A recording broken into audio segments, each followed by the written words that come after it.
Hey, this is Billy from Perma Pastures Farm. Today we're going to talk about what your pigs can do for you. Now, we've covered in the past how we go about raising our pigs and how we do it for very little cost. I'd be curious to run the numbers, and I will for the first time ever when this is all said and done, but you're going to have to wait until October and November for that.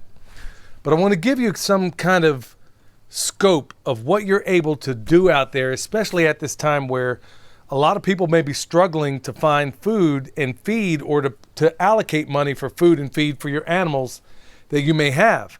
Now keep in mind, you got pigs, you got chickens, you got so many animals on the farm that you can use and utilize that really don't require more. For example, if you're running your herbivores right, they should need really not much more than grass. When you have omnivores like pigs and chickens, you got a lot of options, not the least of which being what's on the back of this tailgate. Now, to give you some kind of scope, I mean, there's a little bit of everything. This is just one local bakery near the Asheville area. We got everything from cookies, cupcakes. I mean, check this out. We got a legit bear claw, rar, that honestly, this is food anybody could eat, but it was destined for a dumpster. So just based on what you see here, I mean, just from my eye and having done this for a while, I can tell you that in one 5-minute visit, I got the equivalent of about a week's worth of food for 2 pigs. Now, it's not only this, they'll get obviously some minerals and stuff like that, and not the least of which they're going to get what I'm going to show you here in a minute. They're going to get a lot of what they need right there when you graze them, when you rotate them in the proper way. And we'll give you some examples of what they've done and what they're going to do and how it takes work out of your hands, and also fits into what Joel Salatin calls the pigness of the pig. So folks, if you're struggling out there to figure out what you're going to feed your animals and how you're going to pay for, let's say you need some really high quality food. Well, you know what, the chickens ain't gonna, you want to see a whole gang of chickens trip? Throw this loaf of bread into a bunch of chickens and see how much they like it. And then also see how little your food costs are. Because the truth is, I mean, honestly, this can feed 2 pigs for a week and a half, but I'll take some of this and actually give to some of the layers and even some of our meat birds. So with that said, check out some of the things the pigs have already done for us and what they're gonna do. Okay, the area you see behind me, it's probably not gonna show up really well on the camera, but the pigs were doing work for us in this area. Now, right behind me, you'll see a bunch of straw, maybe a little bit of hay in there, but what you don't see is prior to that, it was practically mud.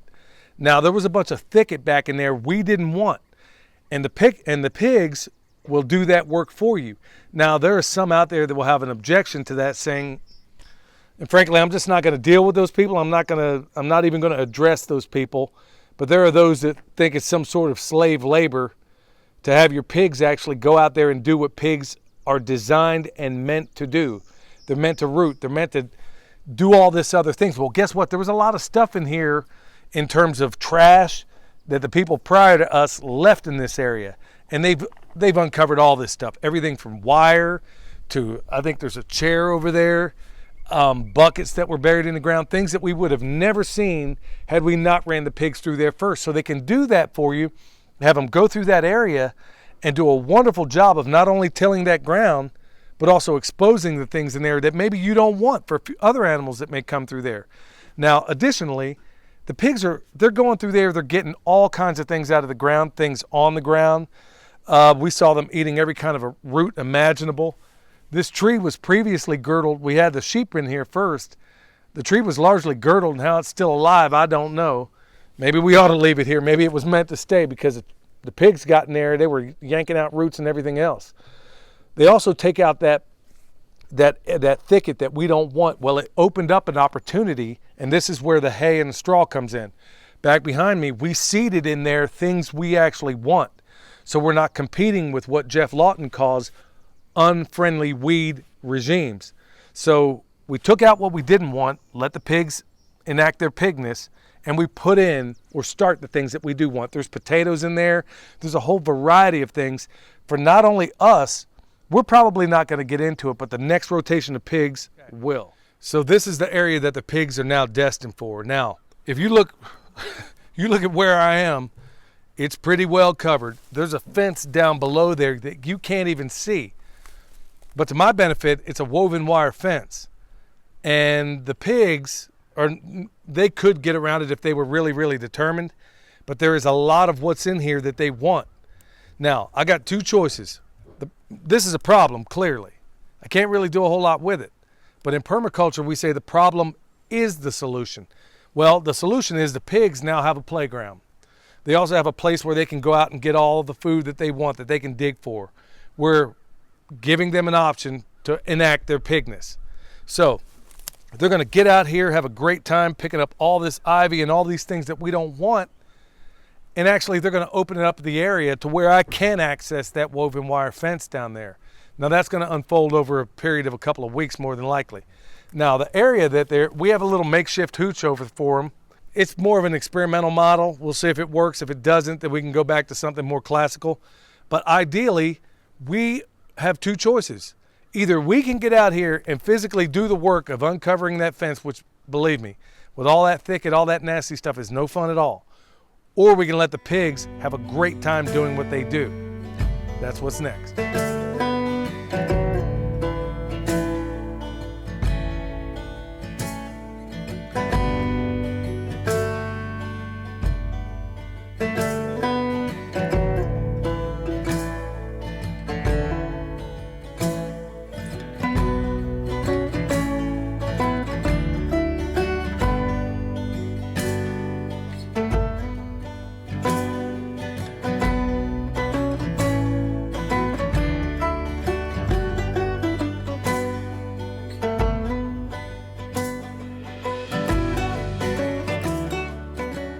All right, so here we are. We have happy pigs on pasture in a place they've never been before. Now, they're new to this area, so they're going to kind of find their way around. They're going to have fun and trying to figure out, hey, what's there to eat over here? They're in the middle of doing that, and this guy's a little bit curious to me. I got to make sure he doesn't think he's one of Woo's pigs and that he needs to take in human carcasses. But anyway, these guys are over here. The point to this whole video is to tell you, hey, in this time where people are struggling to put bread on their own tables, there are clever ways in which you can feed your omnivores like these guys and like your chickens. You can go to it's easy. You can just go down to your local brewery. Believe me, they got spent grain, and half the time they're wanting to throw that away. Well, these guys would eat it. So would your chickens. They also have other places like bakeries, a whole tailgate worth in 5 minutes. Pretty hard to beat. You have Mexican restaurants. You have so many different places out there that you can easily put responsibly sourced food into the mouths of your omnivores and not cost you anything. Like I said, when this is all said and done, I'm going to give you the dollars and cents on what it costs to process these guys. And frankly, I think it's going to blow your mind. We've never had a YouTube channel before. We never had a reason to put paper and pen to this and find out exactly what it is. Well, you're going to know in short order. But in the meantime, recognize that they get a fair amount of food right out here on your ground. They can do things that you don't want to do, because if they're not doing it, I'm going to have to do it. You're going to have to do it. These guys are wonderfully and beautifully made, and they're extraordinarily helpful in what they can do if you put them in the right places at the right times. Now, we're not going to turn this into a giant feedlot. We're going to let them, as Joel Salatin says, you're going to use them to massage the land, and we're going to leave them here just long enough to do what it is we need them to do. So, with that said, go out there, go find out other sources in which you can feed your animals. They're out there, and they're plentiful, and there's so much food going in a dumpster right now, things that don't have to, things that could go to your omnivores. So until next time, this is Billy, the Permaculture Pimp Daddy from Perma Pastures Farm. We'll see you.